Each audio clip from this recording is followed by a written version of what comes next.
Petrol അടിച്ച പണം ചോദിച്ച പമ്പ് ജീവനക്കാരനെ കാറിടിപ്പിച്ച് കൊല്ലാൻ ശ്രമിച്ചു ഒരു പോലീസുകാരൻ.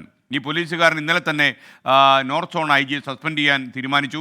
AR ക്യാമ്പിലെ ഡ്രൈവറായ സന്തോഷ് കുമാറിനാണ് വധശ്രമത്തിന് സസ്പെൻഷൻ ലഭിച്ചത്.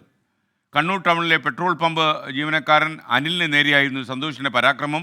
നിങ്ങൾക്കത് കാണാം. നമുക്ക് വളരെ അമ്പരപ്പോടെ മാത്രമേ നമുക്ക് ഈ ദൃശ്യം കാണാൻ പറ്റൂ. കാറിൻ്റെ ബോണറ്റിൽ കമിഴ്ന്ന് കിടന്നാണ് സ്വന്തം ജീവൻ അയാളെ രക്ഷപ്പെടുത്തിയെടുത്തിയത്. കാരണം വണ്ടിയുടെ മുന്നിൽ നിന്ന് പണം ചോദിച്ച ആളെ ഒരു സെക്കൻഡ് ചിന്തയില്ലാതെ അയാൾ പറത്തി എന്നുള്ളതാണ്. നിങ്ങൾ വേണമെങ്കിൽ ആ ദൃശ്യം ഒന്നുകൂടി കണ്ടോളൂ. ഈ വാർത്ത കാണാതിരുന്ന ആളുകൾക്ക് വേണ്ടിയാണ്. അയാൾ പൈസ തന്നിട്ട് പോകണം, പകുതി പൈസ കൊടുത്തിട്ടുള്ളൂ. പൈസ കൊടുത്തിട്ട് പോകണം എന്ന് പറഞ്ഞപ്പോൾ അദ്ദേഹത്തിന് ഇടിച്ച് തെറിപ്പിച്ച് ഈ പോലീസുകാരന് പോയി. പോലീസുകാരെന്ന് പോട്ടെ, ഒരു സാധാരണ മനുഷ്യനായി പോലും ഇയാളെ പുറത്ത് കാണിക്കാൻ പാടില്ല. അതുകൊണ്ട് തന്നെയാണ് നോർത്ത് സോൺ IG ഇദ്ദേഹത്തിനെ സസ്പെൻഡ് ചെയ്യാൻ തീരുമാനിച്ചത്. കണ്ണൂരിൽ നിന്ന് ലേറ്റസ്റ്റ് അപ്ഡേറ്റ്സുമായി സജോ ദേവസ്യ നമുക്കൊപ്പം ചേരുന്നു. Sajo, good morning. ഇയാൾ നേരത്തെയും ഇങ്ങനെയുള്ള ചില അതിക്രമങ്ങൾ കാണിച്ചൊരു ബാക്ക്ഗ്രൗണ്ട് ഈ പോലീസുകാരനുണ്ടെന്നാണ് നമ്മൾ മനസ്സിലാക്കുന്നത്. എന്തൊക്കെയാണ് അതിൻ്റെ വിവരങ്ങൾ? SKN, ഈ കുറ്റകൃത്യം ചെയ്ത, ഈ അതിക്രമം ചെയ്ത പോലീസുകാരന് സമാന ട്രാക്ക് റെക്കോർഡ് മുൻപുമുണ്ട്. കണ്ണൂർ സിറ്റി പോലീസ് ഹെഡ്ക്വാർട്ടേഴ്സിലെ മെസ് ഡ്രൈവറാണ്. ഗ്രേഡ് ASI പദവി കൂടിയുള്ള, അല്ലെങ്കിൽ പൊസിഷൻ കൂടിയുള്ള ഡെസിഗ്നേഷൻ അങ്ങനെയാണ്. സന്തോഷ് കുമാർ എന്ന പോലീസ് ഉദ്യോഗസ്ഥൻ. നേരത്തെ ഇയാൾ കണ്ണൂർ കളക്ടറേറ്റിന് നേരെ മുൻപിലുള്ള ഒരു പെട്രോൾ പമ്പിലേക്ക് എതിർഭാഗത്ത് നിന്ന്, അതായത് റോങ് സൈഡിലേക്ക് വാഹനം ഇടിച്ചു കയറ്റി ആ പെട്രോൾ പമ്പിലെ അപകടം ഉണ്ടാക്കിയിരുന്നു. അന്ന് പക്ഷേ അതൊരു അപകടമായി മാത്രമാണ് വിലയിരുത്തപ്പെട്ടത്. അങ്ങനെ ഒരു ട്രാക്ക് റെക്കോർഡ് ഇദ്ദേഹത്തെ സംബന്ധിച്ചിടത്തോളം ഉണ്ട്. ഈ ട്രാക്ക് റെക്കോർഡിൻ്റെ അടിസ്ഥാനത്തിൽ ഇദ്ദേഹത്തിന് വാഹനങ്ങൾ നൽകുന്നത് നേരത്തെ തന്നെ നിയന്ത്രിച്ചിട്ടുള്ളതാണ് എന്നാണ് പോലീസ് ഉദ്യോഗസ്ഥരും സ്പെഷ്യൽ ബ്രാഞ്ച് ഉദ്യോഗസ്ഥരൊക്കെ പറയുന്നത്. പക്ഷേ അപ്പോഴും ഈ അതിക്രമം എത്രത്തോളം അതിൻ്റെ ആഴമുണ്ട് എന്ന് നമുക്ക് ഈ ദൃശ്യങ്ങളിൽ മാത്രം കാണാം. ഞാനിപ്പോൾ നിൽക്കുന്നത് കണ്ണൂർ NKBT പമ്പിലാണ്. ഇവിടെയാണ് ഈ അതിക്രമം ഉണ്ടായത്. 2100 രൂപയ്ക്കാണ് ഇയാൾ പെട്രോൾ അടിച്ചത്.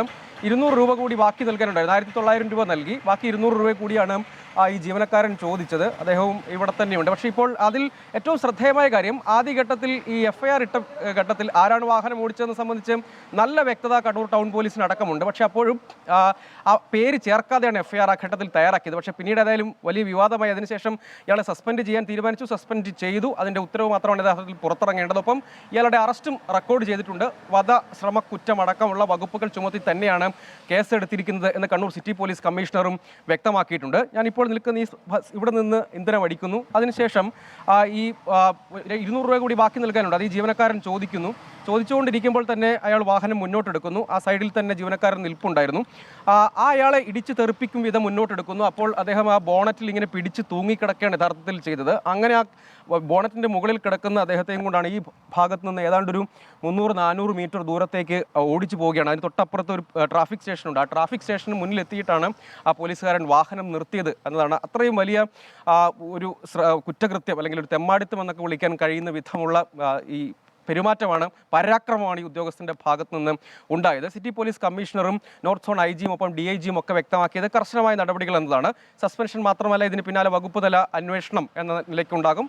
അതിൽ റിപ്പോർട്ടിൻ്റെ അടിസ്ഥാനത്തിൽ മറ്റെന്തെങ്കിലും നടപടികൾ ആവശ്യമുണ്ടെങ്കിൽ അത് സ്വീകരിക്കും. ഇദ്ദേഹത്തെ ഈ ഡിസ്ട്രിക്ട് ഹെഡ്ക്വാർട്ടേഴ്സിലെ മെസ് ഡ്രൈവർ എന്ന നിലയ്ക്കാണ്. സാധാരണഗതിയിൽ മറ്റ് പോലീസിൻ്റെ എന്തെങ്കിലും പ്രവർത്തനങ്ങൾക്കുള്ള പോലീസ് വാഹനം ഓടിക്കാനുള്ള ചുമതല ഇയാൾക്ക് നൽകിയിട്ടില്ല. ആ മെസ്സിലേക്ക് ആവശ്യമായ ചുമതലകൾ മാത്രമാണ് ഇദ്ദേഹത്തിന് നൽകിയിട്ടുള്ളത്. നേരത്തെ ഇങ്ങനൊരു ട്രാക്ക് റെക്കോർഡ്, ഞാൻ നേരത്തെ സൂചിപ്പിച്ചതുപോലെ പമ്പിലേക്കും മറ്റും ഇടിച്ചു കയറ്റി ഒരു ട്രാക്ക് റെക്കോർഡ് ഉള്ളതിൻ്റെ അടിസ്ഥാനത്തിലാണ് ഈ വാഹനം ഓടിക്കുന്ന ചുമതലകളിൽ നിന്നും, അതായത് ഡ്രൈവർ പോസ്റ്റ് തന്നെയാണ് വരികയെങ്കിലും അത്തരം പ്രധാനപ്പെട്ട ചുമതലകളിൽ നിന്നൊക്കെ മാറ്റി നിർത്തിയിരുന്നു ഈ ഉദ്യോഗസ്ഥനെ എന്നാണ് വ്യക്തമാക്കുന്നത്. നേരത്തെ ഒരു അപകടത്തിൽ ഇദ്ദേഹം പെട്ടിരുന്നു. ആ അപകടത്തിന് ശേഷം ഇങ്ങനെയുള്ള പെരുമാറ്റം ഇദ്ദേഹത്തിൻ്റെ ഭാഗത്തു നിന്ന് ഉണ്ട് എന്നൊരു ന്യായീകരണമാണ് മറ്റു പല ഉദ്യോഗസ്ഥരും ഒക്കെ പറയുന്നത്. അതുകൊണ്ട് അത്തരം ചുമതലകളിൽ നിന്ന് മാറ്റി നിർത്തിയെന്നാണ്. പക്ഷേ ഈ പെരുമാറ്റം ഒരു തരത്തിലും ന്യായീകരിക്കാൻ പറ്റാത്തതാണ്. ഇങ്ങനെയുള്ള ട്രാക്ക് റെക്കോർഡ് ഇദ്ദേഹത്തിന് തുടർച്ചയായി ഉണ്ടാകുമ്പോഴൊക്കെയും അതിൽ ശ്രദ്ധയും കരുതലും ഒക്കെ ഉദ്യോഗസ്ഥരുടെ ഭാഗത്തു നിന്ന് യഥാർത്ഥത്തിൽ ഉണ്ടാകേണ്ടതാണ്. ഈ ജീവനക്കാരന് ജീവൻ നഷ്ടമാകും വിധം, അല്ലെങ്കിൽ അങ്ങനെ ഒരു സാഹചര്യത്തിലേക്ക് പോലും കാര്യങ്ങൾ നയിക്കാമായിരുന്നു. കാരണം വലിയ തിരക്കേറിയ പാതയാണ്. ഞാൻ നേരെ പെട്രോൾ പമ്പിൻ്റെ മുമ്പിൽ കാണുന്നത് വലിയ തിരക്കേറിയ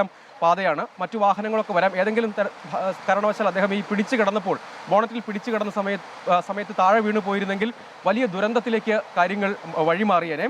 അറസ്റ്റ് റെക്കോർഡ് ചെയ്തിട്ടുണ്ട് എന്നാണ് പറയുന്നത്. ഈ വാഹനത്തിൽ ഈ അതിക്രമം നേരിട്ട അനിൽ എന്ന ജീവനക്കാരൻ ഇവിടെ തന്നെയുണ്ട്. പോലീസിന്റെ നടപടികൾ തൃപ്തിയുണ്ടോ അല്ലേട്ടാ? തൃപ്തിയുണ്ട്. പോലീസ് വേണ്ട നടപടി സ്വീകരിച്ചിട്ടുണ്ട്. ശരിക്കും ഉറപ്പ് നൽകിയിട്ടുണ്ട്. അറസ്റ്റ് രേഖപ്പെടുത്തിയ വിവരമൊക്കെ നിങ്ങളെ അറിയിച്ചോ? അറസ്റ്റ് പറഞ്ഞു. അപ്പോൾ ഇത്രയും ദൂരം, അതായത് ആ ബോണറ്റിൽ പിടിച്ച് ധൈര്യത്തോടെ കിടന്നു, അല്ലെങ്കിൽ താഴെ പോയിരുന്നെങ്കിൽ വലിയ പരിക്ക് പറ്റിയല്ലോ. താഴെ പോയിട്ടുണ്ടെങ്കിൽ മരിക്കും എന്നുള്ളത് ഉറപ്പാണ്. അതുകൊണ്ട് മരണപ്പെടുത്തം പിടിച്ചത്. ആ പിടുത്തത്തിൽ രക്ഷപ്പെട്ടു പോയി. ഈ പോലീസുകാരൻ ഇങ്ങനെ നേരത്തെയും അവിടെ ഒരു പമ്പ് ഇടിച്ചു തകർത്തു, അങ്ങനെയൊക്കെ ഒരു റെക്കോർഡുള്ള ആളാണെന്ന് പറഞ്ഞു, പക്ഷെ അറിയില്ലായിരുന്നു. ഇല്ല എനിക്ക് ഇയാളെ ആചാര്യ ഞാൻ കാണുന്നു. ഈ ബാക്കി പൈസ, അതായത് മറ്റേ ചേട്ടനാണ് പെട്രോൾ അടിച്ചത്, അപ്പോൾ ഈ ബാക്കി പൈസയും കൂടെ കിട്ടാനുണ്ടെന്ന് കണ്ടപ്പോൾ അത് ചോദിച്ച് തന്നെ അന്നേരം തന്നെ വണ്ടി എടുത്ത് പോവുകയാണ് ഇത്. വണ്ടി അവിടെ നിന്ന് ബ്ലോക്കായതാണ് എനിക്ക് മുമ്പിൽ പോയി നിൽക്കാൻ തോന്നി കഴിഞ്ഞത്. ഞാൻ വണ്ടിയുടെ പാർക്ക് ചെയ്യുന്നിട്ട് അങ്ങോട്ട് കയറ്റി വെക്കും, പൈസ വന്നിട്ട് പോകും കൊടുന്ന് പറഞ്ഞതാണ്. അപ്പം പിന്നെ എന്നെ വിളിച്ചിട്ട് ഞാൻ ഡ്രൈവറുടെ അടുത്ത് വന്നപ്പം ഇവർ ഒറ്റ പോക്ക് പോയത്. ആ പോക്കിൽ ഫ്രണ്ടിലൊരു മാരുതി വണ്ടി വന്നു. റോഡ് ബ്ലോക്കായപ്പോൾ ഞാൻ ഫ്രണ്ടിൽ പോയി നിന്നു പൈസ തന്നു. അപ്പം പിന്നെ എന്നെ ഇടിച്ചിട്ട് അങ്ങ് പോയി. അപ്പോഴത്തേക്കും വേഗം കയറി ബോണറ്റെ പിടിക്കാൻ പറ്റി, അല്ലെങ്കിൽ ആ വണ്ടി അടിയിലേക്ക് പോകില്ലേ? ഇടിച്ചപ്പം ബോണറ്റിലേക്ക് വീണപ്പം ബോണറ്റിലേക്ക് അങ്ങനെ വീണു. അങ്ങനെ വീഴുമ്പം പിടിച്ചതാണ്. അത് എന്തോ ഭാഗ്യത്തിന് ആ പിടുത്തം കിട്ടി. ഈ 300 മീറ്ററോളം അവിടെ കൊണ്ട് നിർത്തിയപ്പം അനിലേട്ടൻ തന്നെ ഇറങ്ങി മാറി രക്ഷപ്പെട്ട് പോരുമായിരുന്നു. അതാണ് സ്റ്റേഷൻ്റെ അകത്താണ് കയറ്റിയിട്ടത്. വണ്ടി സ്റ്റേഷനകത്തേക്ക് കയറ്റി. വണ്ടി സ്റ്റേഷൻ്റെ അകത്താണ് കയറ്റി. അവിടെയുള്ള ഉദ്യോഗസ്ഥരൊന്നും ഇറങ്ങി? അവരെല്ലാം ഇറങ്ങി അന്നേരം തന്നെ ഇയാളുടെ ചൂടാകുന്നുണ്ട്. അന്നേരത്താണ് ഞാൻ ഇയാൾ പോലീസുകാരനാണെന്ന് തന്നെ മനസ്സിലാകുന്നത് അല്ലേ? അപ്പോൾ അവിടെയുള്ള ഉദ്യോഗസ്ഥർ അന്നേരം തന്നെ നിങ്ങളോട് സംസാരിക്കാനൊന്നും ശ്രമിച്ചില്ലേ? എല്ലാം ശ്രമിച്ചത്. അവർ തന്നെയാണ് എന്നോട് പറഞ്ഞത്, നിങ്ങൾ ടൗൺ പോലീസ് സ്റ്റേഷനിൽ പോയിട്ട് കംപ്ലൈൻറ്റ് കൊടുക്കുന്നത്. അവർ തന്നെയാണ് എല്ലാം പറഞ്ഞത്. അതൊരു ഞെട്ടിക്കുന്ന ഒരു ഓർമ്മയാണല്ലേ? ഞെട്ടിക്കുന്ന ഓർമ്മയാണ്. റിക്കവർ ചെയ്തോ? അതല്ലേ ഇന്നലെ രാത്രി തന്നെ പരാതി അപ്പോൾ തന്നെ ഒരു സ്റ്റേറ്റ്മെന്റും രേഖപ്പെടുത്തിയായിരുന്നു അല്ലേ? മൊഴിയൊക്കെ അപ്പോൾ തന്നെ എടുത്തു, സ്റ്റേറ്റ്മെന്റ് ഒക്കെ എടുത്തിരുന്നു, എല്ലാം ചെയ്തു. ഉചിതമായ നടപടി ഉണ്ടാകണം. ഇതുവരെയുള്ള കാര്യത്തിൽ തൃപ്തിയാണ്. അതെ, ഇതുവരെയുള്ള കാര്യത്തിൽ തൃപ്തിയാണ്.